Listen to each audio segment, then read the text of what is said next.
The virtual online book fair is coming up this weekend, May 3rd, 4th, and 5th on Getman's virtual platform. Are you going to be there? I certainly am.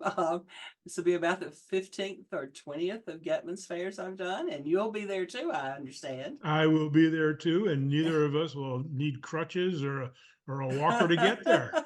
No, we won't. Though So you'll be coming doing up, this from Greece or yeah, I'll be somewhere. doing this from Greece, so it'll be Yes, fun doing an online book fair online. yes. So our guest today is president of the Independent Online Booksellers Association, Richard Erdmann, and who will also be at his own fair, of course, and we'll enjoy talking to him about the fair coming up. So stay tuned. We're looking forward to having Richard on for the 25th anniversary IOBA online book fair, everybody. Follow us there and follow the show, Rare Book Cafe. See, if we Bye, forget Lee. what the name is, we can read it on the mugs. Yeah. The coffee break edition says so. That's right. That's what it says.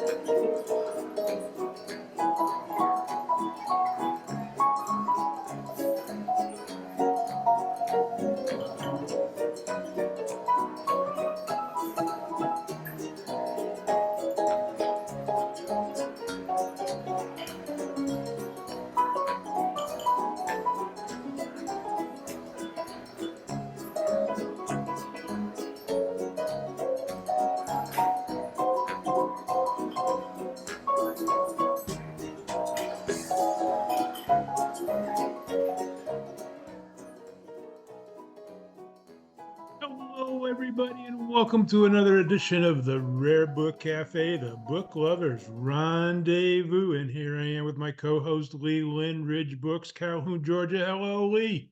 Good morning, Ed, and good morning, Richard. Our special guest today is Richard Erdmann, president of the Independent Online Booksellers Association, and he's going to talk to us about an upcoming virtual fair. And Ed and I both are drinking out of our Rare Book Cafe mugs this morning, of course. So let's get Richard a mug. Yeah, we do need to get Richard a mug. Yeah, I have a mug, Richard, but it doesn't say anything. Yeah. You know, what's it like being the volunteer executive director of a nonprofit filled with 350 or more members, all with their own, not only are they independent booksellers, but they're independent thought keepers. Yeah, well, yeah, there's definitely God a lot bless of different, you. There's definitely a lot of different thoughts on how things should be, but honestly, I've really enjoyed it. This is actually going to be going on my third year of leading the organization, I guess, for lack of a better term, and I've actually really enjoyed doing it. Hopefully when I'm done, we're in a better position than we were, in a stronger organization, but it's been a lot of fun working with people. I've got to meet a lot of new people. So it's definitely been growing, a growing organization. Yeah, we have been. Definitely. We're about a little over 360 members now, I think. And you as a bookseller, I'm sorry, go ahead, Lee. I was just going to say, and now we are celebrating because Ed and I are both members, 25th anniversary. That's correct. Yes. That's correct. With this virtual book fair. Yes. Yeah. So, we just thought we'd try to do something a little different to celebrate the 25 years that the IOBA has been around, and maybe raise a little bit more awareness about the organization to people who maybe haven't heard of us, whether it's booksellers, collectors, or librarians. And we thought, what better way than doing this? And you also sent us those pretty little pins. Yes. That was neat. I have mine on a tote bag. Yeah. That features a number of authors that I picked up at the Florida Fair a couple of months ago. So that was a nice gesture. Yeah. And for this year, we're also starting a nonprofit part of our organization, a foundation to raise more money to put towards scholarships for continuing education and hopefully other programs as well. So that's something new that we're kind of unveiling this year in our 25th year. So you're So aiming I have for, to say that the book selling industry has really done a lot to promote new readers, especially new collectors, over the last 10 years. Yeah, and shows like this where you can be exposed to such a wide variety, and looking at some of the preview things that have been posted, there's some really neat stuff that's going to be in this fair. Some really yeah, interesting material. I agree. I'm very excited to see what everybody, virtually brings to the fair. And we have been encouraging the members who are doing it to kind of include their most unique material, that they have that maybe hasn't been online before. Well, I'm trying to do that. I'm not bringing any books, actually. I'm only bringing letters, manuscripts, and small ephemeral archives. And Nice. I'm going to be traveling. And the really thing cool for me is I'm going to be traveling internationally. And I'm going to try and do this fair all online. The books, the letters and manuscripts are online. I'll be able to respond to the orders online. It's just become such an electronic world for us booksellers. Yeah. Well, How about you, Lee? What are you bringing?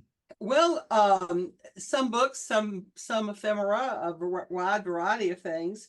I have a couple of things sitting here. Of course I do.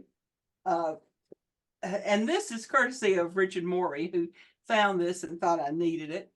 It is a book, a limited edition from 1989, which is a lot newer than I normally deal in, about Georgia's Civil War relics. And if your Georgia grandfather, great-grandfather brought home a belt buckle, it's probably in here. This is a very, very comprehensive listing, a lot of history about the makers of ordnance and uniforms and things like that, presentation pieces, letters, railway tickets, all kinds of things. And I have not had this online yet, and so that's one of the things that I'm going to be bringing. Have you had to use it as a bibliography tool yet? Huh?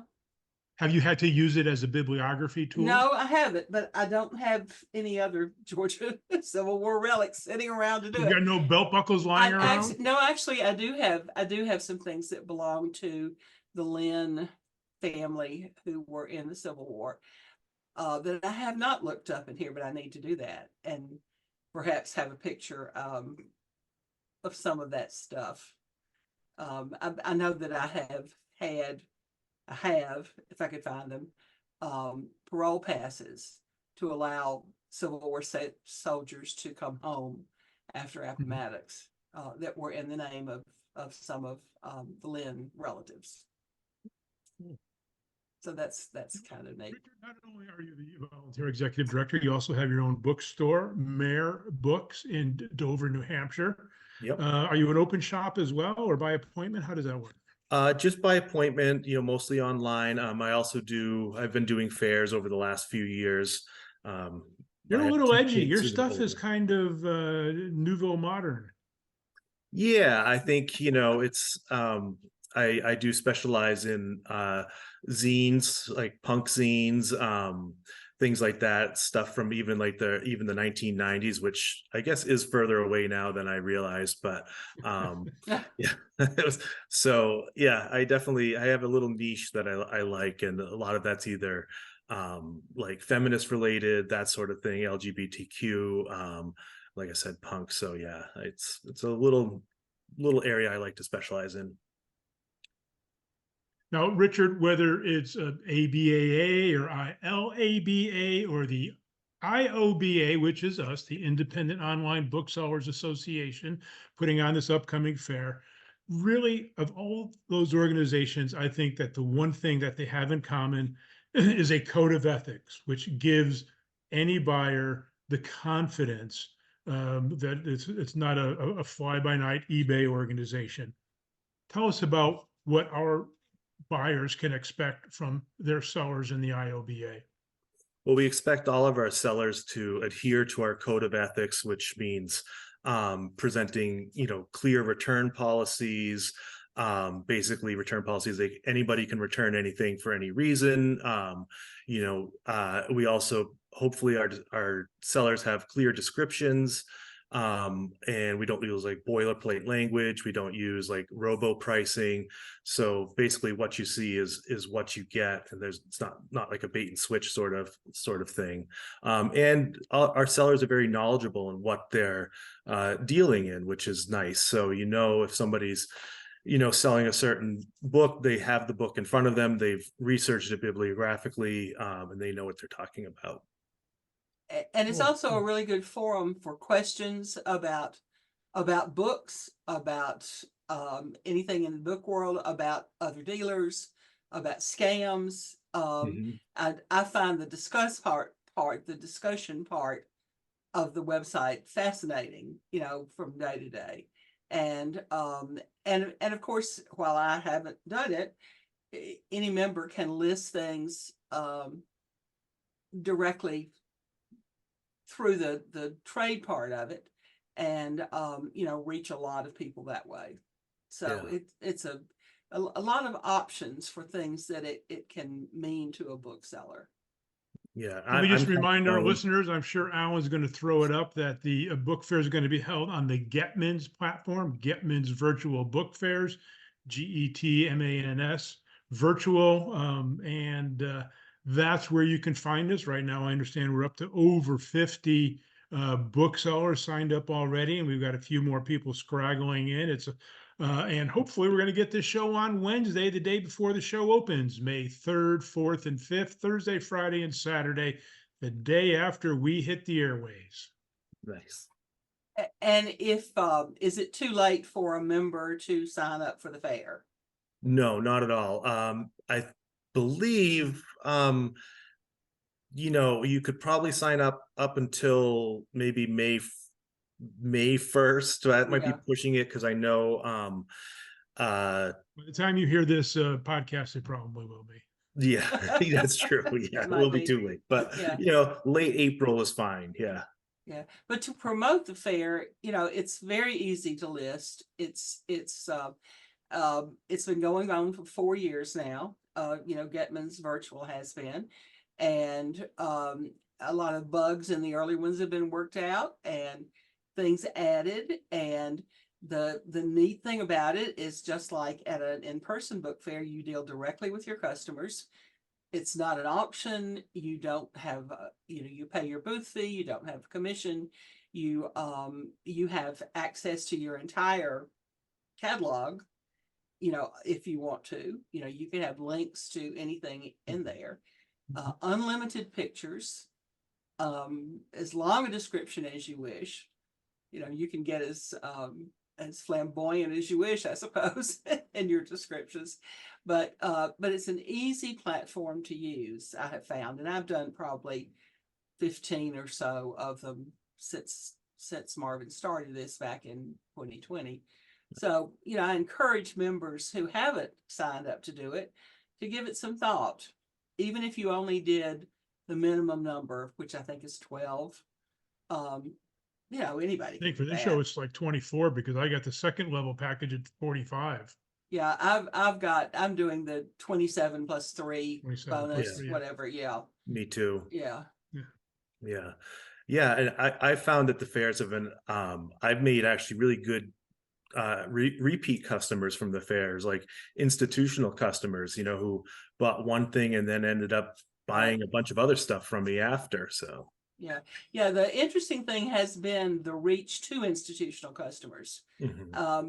Some fairs, I think I've had more of those than anything else, and so that's been an interesting. I'm not sure how the marketing has been done to institutions, by Getmans, but that has been a real bonus.